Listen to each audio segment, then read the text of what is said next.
The Galactic Coalition Academy floated in the empty space between three dying stars. It was a place where young beings from 100 different worlds came to learn, to grow, and to become something greater than themselves. Ships arrived every week carrying students with bright eyes and big dreams. They came from planets of ice and planets of fire. They came from worlds where the sky was purple and worlds where it rained diamonds. They all believed they were special. Believed nothing at all. She had arrived 3 months ago on a small transport ship from Earth. She had carried one bag. She had spoken 4 words to the registration officer: name, planet, age, purpose. Then she had found her room, unpacked her few belongings, and begun the quiet business of disappearing. It was not hard to disappear at the academy. There were over 3,000 students from 62 different species. The halls were always crowded. The classrooms were always full. In such a place, one small human girl could easily become invisible, and had spent her whole life learning how to be invisible. She sat in the back of every classroom. She chose the corner seat in every lecture hall. When the instructors asked questions, she never raised her hand. When group work was assigned, she waited until everyone else had chosen partners, then accepted whoever was left. Her grades were exactly average, not good enough to attract attention, not bad enough to cause concern. She was a ghost wearing human skin. Her roommate was unnamed. There were tall beings with 4 arms and skin the color of dried blood. They were known throughout the galaxy as fierce warriors, had 3 medals already for combat excellence. She had tried to talk to on the first night. So, had said, sitting on her bed and watching unpack. "You are human. I have never met a human before. Your species only joined the coalition 20 years ago. That is very recent. Tell me about Earth." Had placed a folded shirt in her drawer. "It is blue," she said, "and green and brown." "Yes, but what is it like? What do humans do? What do you eat? What do you believe?" Had closed the drawer. She had turned to look at with eyes that held no light, no curiosity, no warmth. "We survive," she said. Then she had climbed into bed and turned her face to the wall. Had not tried to talk to her again. The days passed slowly. Attended her classes. She learned about galactic history and alien biology and the complex politics of the coalition. She trained in the combat halls, though she was careful to always lose. She ate her meals alone in the corner of the dining pavilion, chewing slowly, watching everything, speaking to no one. The other species at the academy did not know what to make of humans. Earth was a small planet in an unimportant corner of the galaxy. Humans had no special abilities. They could not fly like the winged. They could not read minds like the pale. They could not survive in vacuum like the silicon-based. They were soft and fragile and short-lived. Many of the older species wondered why the coalition had even accepted them. "They are like children," a student said one day in the dining hall, loud enough for to hear. They were perhaps the most respected species at the academy. They were tall and beautiful, with skin made of living crystal that caught the light and scattered it into rainbows. They were strong and proud and ancient. This particular was named, and he was the son of a planetary governor. Humans have barely learned to leave their own solar system. They have no culture worth mentioning, no history worth studying. They are here because the coalition felt sorry for them. His friends laughed. A human girl named, who sat at the edge of their group like a pet hopping for scraps, laughed too. Continued eating. Her face showed nothing. But there was something they did not see. There was something no one at the academy had noticed. On her left forearm, hidden always beneath her uniform sleeve, there was a mark. It was a scar in the shape of a wolf's head, burned deliberately into her skin. The edges were rough and raised. The image was crude but unmistakable. A wolf with its mouth open. A wolf that was howling. On Earth, this mark had a name. It was called the Wolf Mark. It was given to soldiers who had completed missions that did not exist. Missions that governments. Missions that left no witnesses and no survivors except for one person who walked away carrying this scar. Had received her wolf mark when she was 16 years old. She was the youngest person in human history to earn it. She had earned it in a place she was not allowed to name, doing things she was not allowed to remember, killing people whose faces still visited her dreams. She had come to the academy because she wanted to forget. She wanted to learn how to be something other than what they had made her. She wanted to discover if there was anything left inside her that was still human, still soft, still capable of something other than violence. So she sat in the back of classrooms. She lost her sparring matches on purpose. She ate alone and spoke to no one and pretended to be unremarkable. She buried the wolf deep inside her chest and hoped it would stay sleeping. At night, when was snoring in the bed across the room, would sometimes stand at the window and look out at the three dying stars. Their light was red and ancient. They had been burning for billions of years, and they would burn for billions more. They did not care about academies or students or small human girls with scars on their arms. Would stand there for hours, her reflection a ghost in the glass. Sometimes her hand would drift to her forearm, touching the raised edges of the wolf through her sleeve. Sometimes her eyes would go flat and distant, seeing things that were not there, remembering things she wished she could forget. She was 22 years old. She had killed more people than she could count. She had come here to find peace. But peace, she was beginning to learn, was not something you could find. It was something you had to build. And she did not know if her hands, which had done so much destroying, were capable of building anything at all. The 3 months passed, remained invisible. The wolf remained sleeping. But somewhere in the halls of the academy, a cruel young had grown bored with his usual entertainments.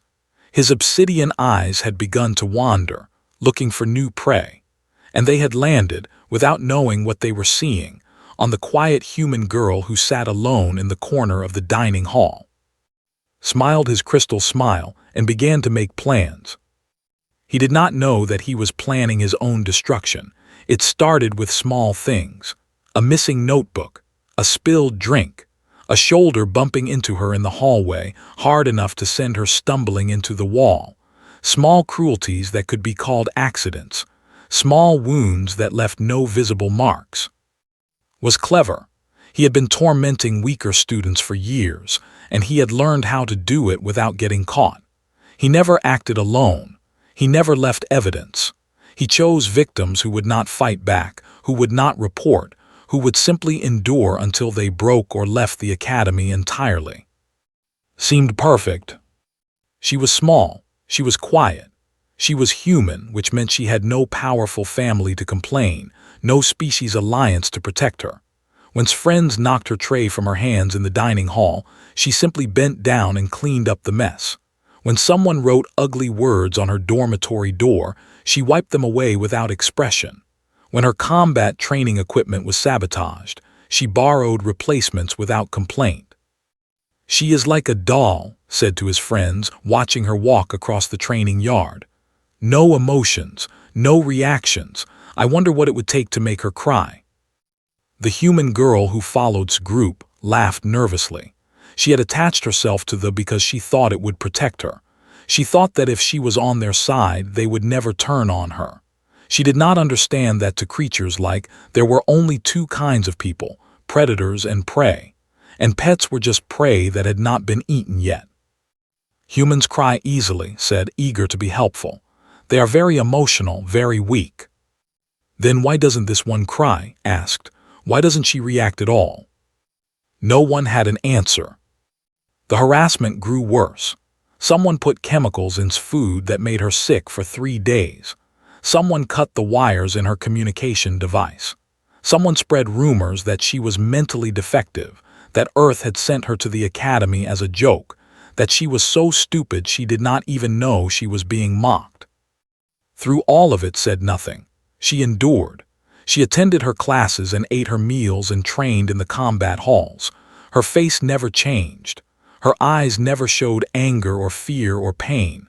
She was like a stone that the water flowed around, unchanged and unmoved. This made angry. He was used to seeing his victims suffer.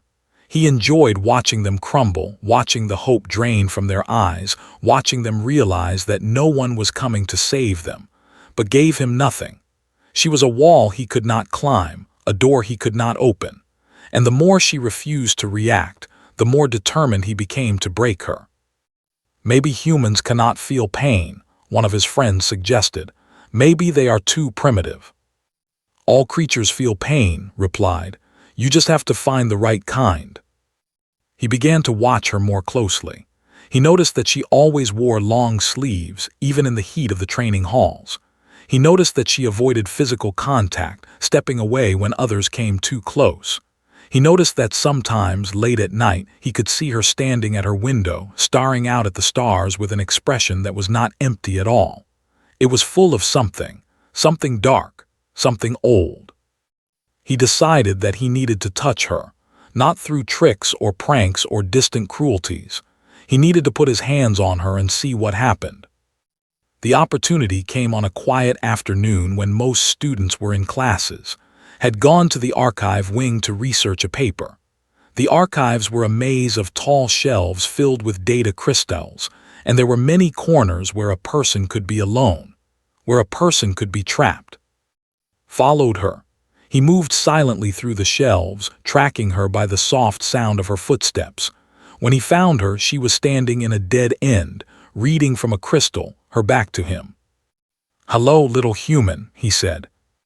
Did not turn around. "Hello. You know my name," he smiled. "I am honored. I know the names of all my enemies."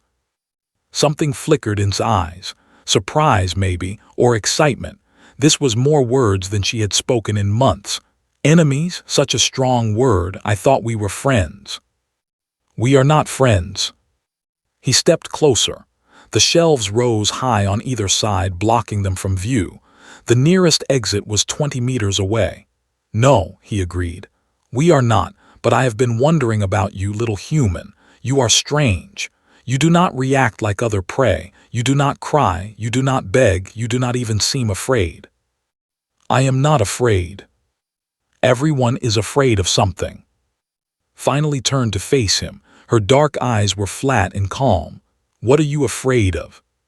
The question caught him off guard. No one had ever asked him that before. For a moment he almost answered honestly. Then his pride swelled up and he laughed instead. I am afraid of nothing, he said. I am the son of a governor.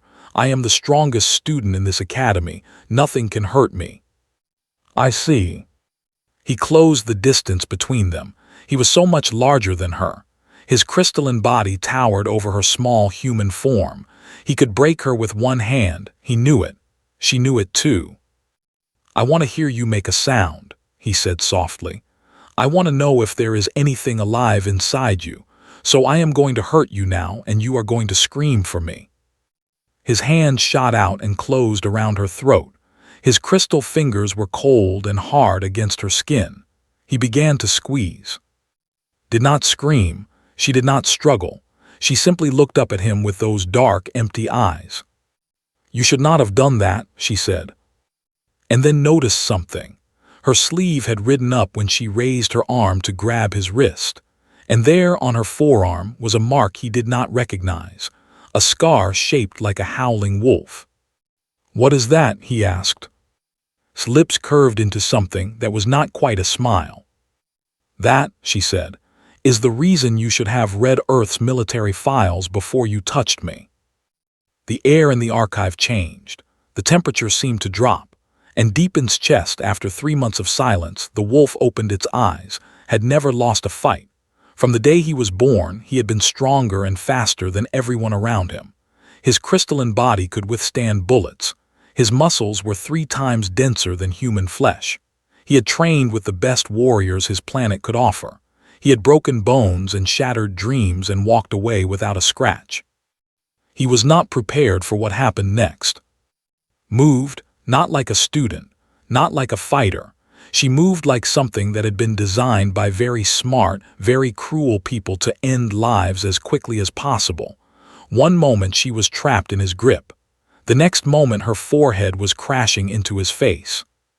The sound was not like anything had heard before. It was the sound of crystal shattering. It was the sound of his nose breaking into a dozen pieces. Pain exploded through his skull, white and blinding, and his hand released her throat on reflex. Before he could recover, she was already moving again. Her body dropped low, so low that her palm touched the floor. Her legs swept out and took his feet from under him. He fell, and the floor cracked beneath his weight. Not a small crack. A real crack, splitting the reinforced composite that was designed to survive ship crashes. Tried to roll away, tried to create distance, tried to use his superior reach and strength, but was inside his guard before he could even raise his arms. Her elbow found his throat. Her knee found his ribs. Her open palm struck the side of his head so hard that the world tilted sideways and refused to straighten. He swung at her blindly. His fist, which could punch through steel, hit nothing but air. She was not where he expected her to be. She was never where he expected her to be. She flowed around his attacks like water, and every time he missed, she made him pay. Another rib cracked, then another. The floor beneath them was now a spider web of fractures, spreading outward from each impact. Warning lights began to flash on the walls. Alarms began to sound. "Stop," gasped. He had never said that word before in a fight. He had never needed to. "I yield, I yield." Paused. She stood over him, her small human body barely showing any sign of effort. Her breathing was calm. Her face was empty. Only her eyes were different now. They were not the eyes of a student. They were the eyes of something very old and very dangerous. "Yield," she repeated. The word seemed to amuse her.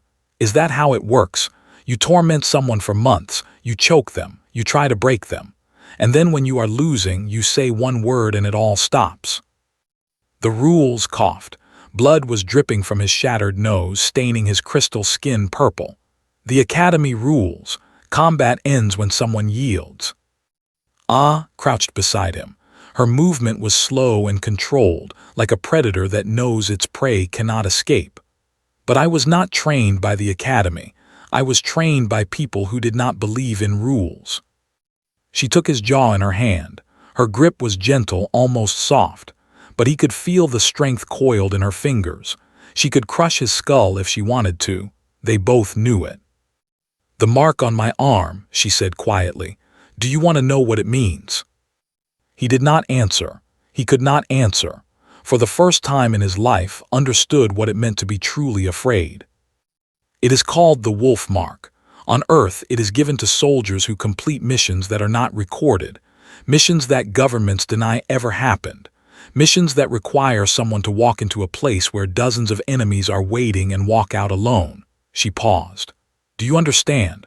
Alone. No team, no backup, no witnesses, just one person and all the death they can carry." "You are lying," whispered. "You are just a student, you are just a girl." "I am 22 years old," said. "I received this mark when I was 16. Do you want to guess how many people I killed to earn it?" His silence was answer enough. "I was good at it," she continued. Her voice was flat, like she was discussing the weather. "Too good. I was a weapon they could point at any problem and know it would be solved. For 6 years, they sent me to places that do not exist on any map. I did things that will never be written in any history. I became something that was not quite human anymore." The archive doors burst open. Instructors flooded in, followed by security officers with weapons drawn. They stopped when they saw the scene before them. The shattered floor, the broken, the small human girl kneeling beside him like an angel of death. "And then," said, ignoring the crowd, "the war ended. Earth joined the coalition. They did not need weapons anymore. So they threw us away, all of us who had done their dirty work, and told us to find new lives." She released jaw and stood up slowly. "I came here because I wanted to learn how to be something else. Something that builds instead of destroys. Something that does not wake up every night with blood on its hands." She turned to face the instructors. Her face was calm. Her voice was steady. "I believe I would like to report a pattern of harassment," she said. "I have evidence of assault, vandalism, and attempted intimidation spanning the past 3 months. I have names, dates, and recordings. I am prepared to cooperate fully with any investigation." No one moved. No one spoke. They were all staring at the broken floor, at the small human girl who had done this without breaking a sweat. The head instructor, an old with scars on all 4 of her arms, stepped forward. Her eyes were wide, but her voice was professional. "What is your name, student?" "You're from Earth." "And what?" The instructor looked at who was still lying in the crater of broken tiles. "What are you?" Was quiet for a long moment. Then she pulled down her sleeve, covering the wolf mark, and let out a breath that seemed to carry years of weight. "I am trying to figure that out," she said. "I hope the Academy will help me find an answer." The wolf was awake now. There was no putting it back to sleep. But maybe it did not need to sleep. Maybe it just needed to learn a new way to live. Behind her, finally lost consciousness. The medical team rushed in to carry him away, and stood in the middle of the destruction she had caused, surrounded by staring eyes and whispered questions, more visible than she had ever been in her life. The quiet girl was quiet no more. The news spread through the Academy like fire through dry grass.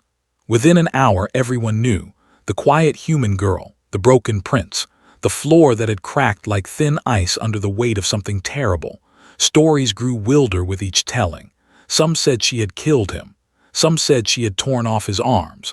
Some said she was not human at all, but some kind of monster wearing a human face.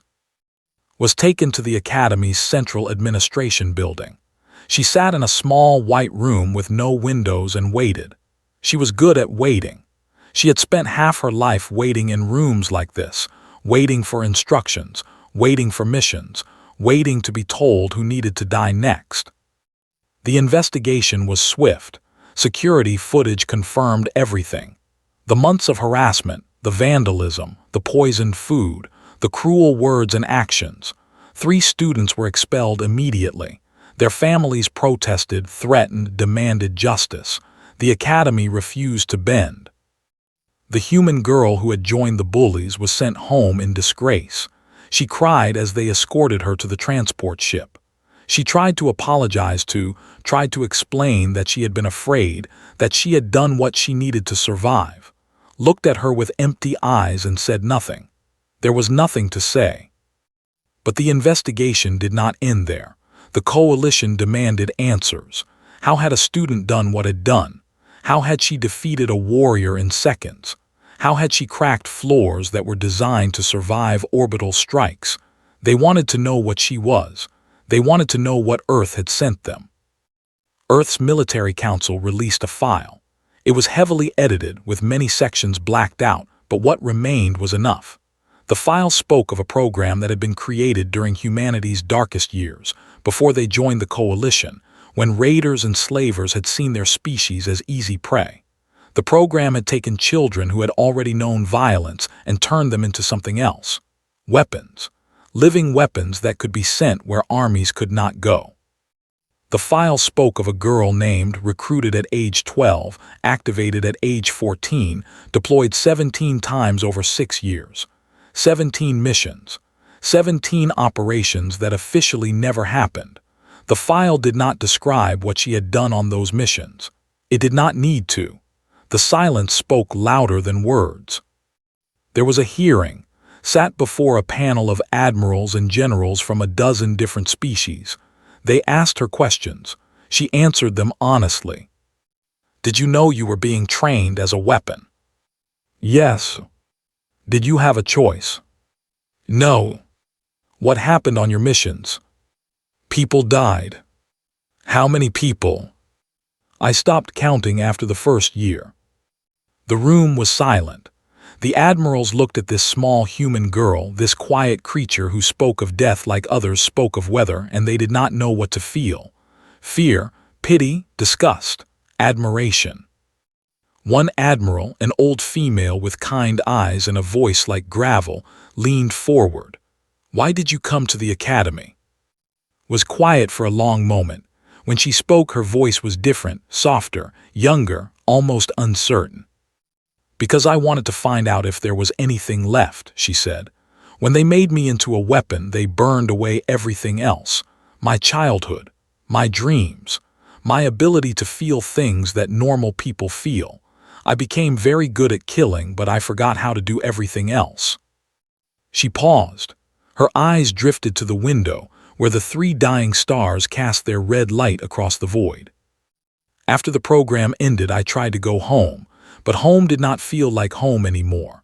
My parents looked at me like I was a stranger. My old friends were afraid of me. I could not sleep without seeing faces.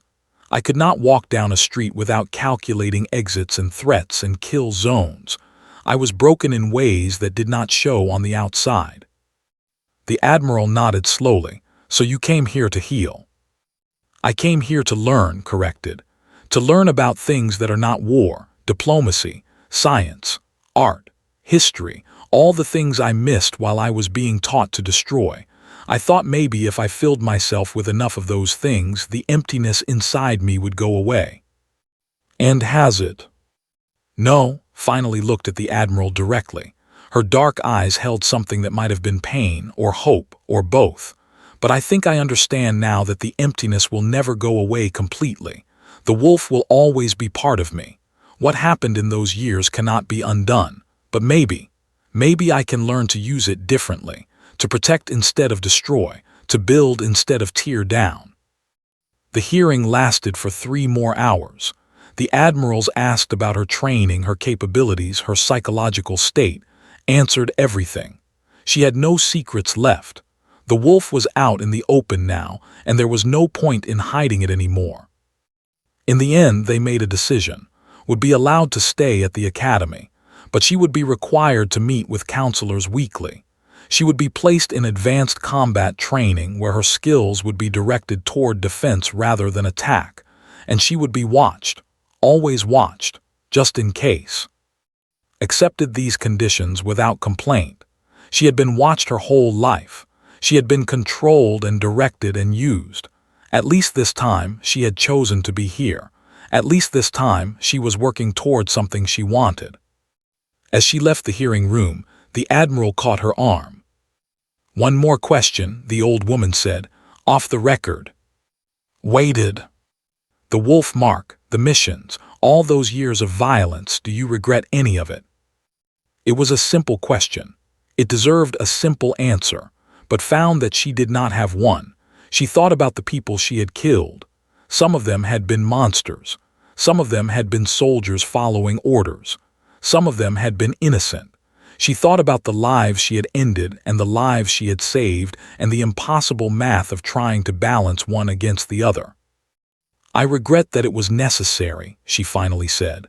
"I regret that the universe is a place where children can be turned into weapons. I regret that I was good at it, but I do not regret surviving, and I do not regret being here now, trying to become something else." The Admiral studied her for a long moment. Then slowly she smiled. "Good answer," she said. "Good luck, young one. I hope you find what you are looking for." Bowed slightly and walked away.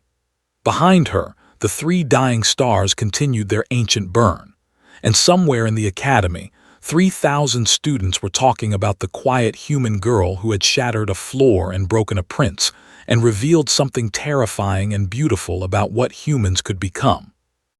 The wolf was awake, but for the first time it was not hunting. It was searching. Life at the academy changed after that day, could not go back to being invisible. She walked through the halls and felt eyes following her everywhere. Some of those eyes held fear. Some held curiosity. Some held respect. A few held hatred, mostly from remaining friends, but they kept their distance. They had seen what happened to those who did not. At first, hated the attention. She had spent 3 months building walls of silence around herself, and now those walls were gone. But slowly, over the following weeks, she began to realize that visibility was not always a curse. Sometimes it was a tool. Sometimes it was an opportunity. The first time she used it was 3 weeks after the incident. A young student, barely 15 years old, had collapsed during psychic training. There were telepaths, able to hear the thoughts of those around them. But sometimes, in crowded places, the noise became too much. This young one had been overwhelmed by 3,000 minds screaming at once, and he had fallen to the floor with blood dripping from his nose. Other students stepped back. They did not know what to do. They were afraid to touch him, afraid to make it worse, but walked forward without hesitation. She knelt beside the boy and placed her hand on his forehead. "Listen to my mind," she said softly. "Only mine, nothing else." The boy's eyes were wide with panic. His small body was shaking, but something about his voice made him obey. He reached out with his thoughts, searching for hers amid the chaos. What he found surprised him. He had expected noise like everyone else. He had expected a jumble of emotions and memories and fears. But his mind was quiet. Not empty, but quiet. It was like a deep lake with still water. There were things beneath the surface, dark things with sharp edges, but the surface itself was calm. "How?" the boy whispered. "How is your mind so quiet?" "I learned to make it quiet," said. "When you spend years being hunted, you learn not to think too loudly." She helped him to his feet. She walked him to the infirmary, ignoring the stares of the crowd. And when the healers asked who had saved him, the boy pointed at her with wonder in his eyes. "The wolf girl," he said. "She is not what they say, she is kind." The story spread, not as fast as the story of violence, but it spread. The wolf girl, the weapon, had saved a child. She had been gentle, she had been soft. Maybe the monster was not a monster after all. Other incidents followed. A cadet was being pressured into a duel he could not win, cornered by older students who wanted to humiliate him, stepped between them. She said only one word, "No." The older students remembered what had happened too. They left. A group of humans, the few others at the academy, were being mocked by who blamed them for injuries, appeared beside them. She did not speak. She did not threaten. She simply stood there, her dark eyes flat and patient, and waited. They decided they had somewhere else to be. She became something unexpected, not a hero. Heroes were loud and bright and full of righteous speeches. Was none of those things, but she was present, she was watchful, and somehow, without trying, she had become a protector. The counseling sessions helped. Slowly, over many weeks, learned to talk about the things she had buried, the missions, the kills, the faces that visited her dreams. It was not easy. Some days the words stuck in her throat like stones. Some days she walked out of the counselor's office and went straight to the combat halls, where she beat training dummies until her hands bled and the wolf felt satisfied. But other days she felt something strange, something she had not felt since she was a child, something that might have been hope. Her roommate was the first to truly reach her. They had been watching from a distance, too afraid to approach, too curious to look away. But one night she found sitting on the roof of their dormitory, staring at the 3 dying stars as she always did. "Can I sit with you?" asked. Nodded. They were quiet for a long time. The stars burned their ancient red. The academy hummed beneath them, full of life and dreams and futures being built. "The others are afraid of you," finally said. "I know." "Are you," hesitated, "are you what they say, a weapon?" Thought about the question. It was the same question the admirals had asked, in different words. The same question she asked herself every morning when she looked in the mirror. "I was," she said. "Maybe I still am. When grabbed my throat, I did not have to think. My body moved on its own. Every strike, every angle, every point of impact. It was all automatic, like breathing. They trained it into my bones." "That sounds terrible." "It was useful." Paused. "In the places they sent me, being slow meant being dead. I survived because I did not have to think, I just had to act. But now I am learning to think again." Turned to look at. Her dark eyes, which had been so empty for so long, held something new, something warm. "I am learning that not every situation requires the wolf. I am learning that sometimes the best weapon is patience, or kindness, or just being present when someone needs help.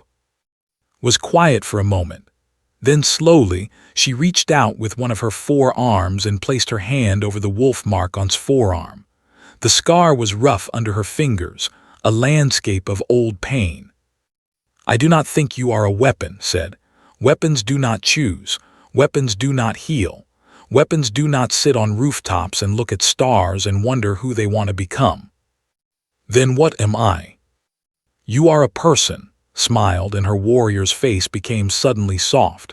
"A person who has been through terrible things, a person who is trying to find a new path, and I think," she squeezed his arm gently, "I think you are doing better than you know." Something cracked inside's chest, not like the floor had cracked under violence. This was different.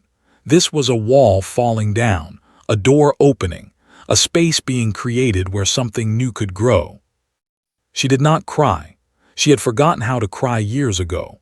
But she felt something wet on her cheeks, and when she touched it, she realized that maybe she had not forgotten after all. "Thank you," she whispered. "You do not need to thank me," said. "Just stay, keep trying. And if you need someone to sit with you while you figure things out, I will be here." They stayed on the roof until the stars began to fade into the growing light of the Academy's artificial dawn. They did not talk much. They did not need to. Sometimes silence was its own kind of communication. Sometimes just being present was enough. The next morning walked to her classes with her head held a little higher. She still sat in the back of the room. She still spoke carefully, economically, choosing each word like a tool. But when a classmate asked her a question about the homework, she answered. When an instructor praised her work, she allowed herself a small nod of acknowledgement. The wolf was still there. It would always be there. Some nights it howled and woke up with her fists clenched and her heart racing. Some days it growled, and she felt the old urges pulling at her, the desire to break and destroy and eliminate all threats. But she was learning to live with it. She was learning that the wolf did not have to be her master. It could be her partner, her guardian, a part of her that watched and protected and waited but did not rule. She was learning that weapons could be transformed, that violence could become vigilance, that the same skills used to end lives could be used to save them. She was learning, slowly and painfully and beautifully, how to be human again. The quiet girl had found her voice. The wolf had found its home. And somewhere in the vast academy, surrounded by beings from 100 different worlds, a young woman named was finally beginning to build something that no one could take away from her. Not a weapon, not a monster, not a ghost. Just a person. A person who had been broken and was becoming whole. A person who had been lost and was finding her way.